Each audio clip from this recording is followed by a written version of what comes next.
وتاريخ 2 جنوري سنة 2022 maalin axada dabcan barnaamijkan idinku hayno kala iibsiga suuqa iyo wararka ay ka qoreen wargeysyada caalamka ciyaartoyda caalamka kooxooda ka tagayay iyo kuwa la sii joogay ayaan dabcan idin haynaa dabcan waxaan idin haynaa Insigne oo laga yaabo inuu ka tago kooxda Napoli Alvaro Morata dabcan wax badan ayaa laga yiri iyo wargeysyo badan oo Daily Mirror iyo Sunday Telegraph iyo Mail and Sunday waxa ay ka mid yihiin dabcan sidoo kale Football Italia wargeyska Football Italia oo warar badan qoray ayaan idin haynaa dhegeystayaal ku soo dhawaada barnaamijka waa Somali Positive 24 TV subscribe tan naga ilowina saaxiib dhiirigelinaya inoo tahay soo gudbinta barnaamijkan waxa idin sahlay. Are you ready? Yes, we are ready. We are ready. Consumption is in. We are number one. wargeyska Gazzetta dello Sport ayaa qoraya isbuucani in ciyaaryahan Insigne uu ku biiri doono kooxda Toronto FC oo waqooyiga America gaar ahaan dalka Canada kadib markii kabi ahaanba uu ku gacanseeray inuu kontrakto cusub u saxiixo kooxda Napoli oo xilli ciyaareedkan uu ku yahay kontraktiisa.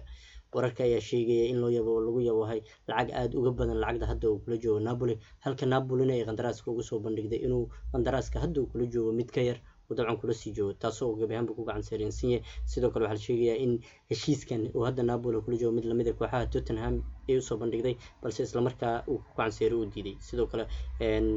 wargeyska isla Football Italia waxa qoray Alvaro Morata oo laga yaabo inuu u laabto dalkiisa Spain kadib markii Juventus iyo Barcelona warar aan la hubin ay dhexmareen oo ah in Alvaro Morata dib loogu celiyo kooxda Newcastle ayaa sheegaysa inay si amaah uga qaadan doonto Aubameyang oo dabcan hadda Arsenal xilli ciyaareedkiisa uu mugdi sii galiyo warkaasna waxaa ka qoraya Sunday Mirror sidoo kale wargeyska Sunday Telegraph ayaa qoray Kieran Trippier oo daafaca Atletico Madrid in maalmaha soo socdo uu si toos ugu wareegi doono kooxda Newcastle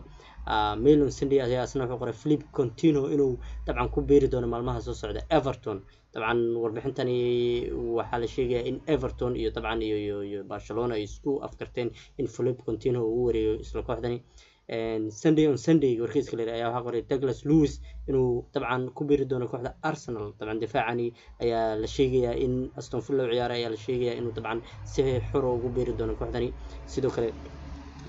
Mario Icardi oo dabcan Inter Milan u ciyaari jiray ayaa asna la filayaa inuu si bilaash ugu wareego kooxda Juventus walow PSG wali aysan sheegin sida uu ugu wareegi doono inay si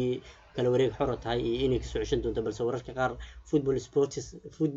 Gazzetta dello Sport oo Italia kasoo baxay ayaa sheegay in 6 bilood bilaash uu la joogi doono kadibna la isku afar kara doono lacag ama ciyaaryahan inay Juventus lacag iyo ciyaaryahan isku darto walow Juventus wali ay ka cagajiidayso dhageystayaal intaas ayaan dabcan idinka haynaa ciyaaraha maanta walow maalin walba news iska soo daba dhacayo aad iyo aad ay umahadsantihiin Somali Positive 24 TV dabcan subscribe ayuu idinkaga baahan yahay aad iyo aad umahadsantihiin saaxiibayaal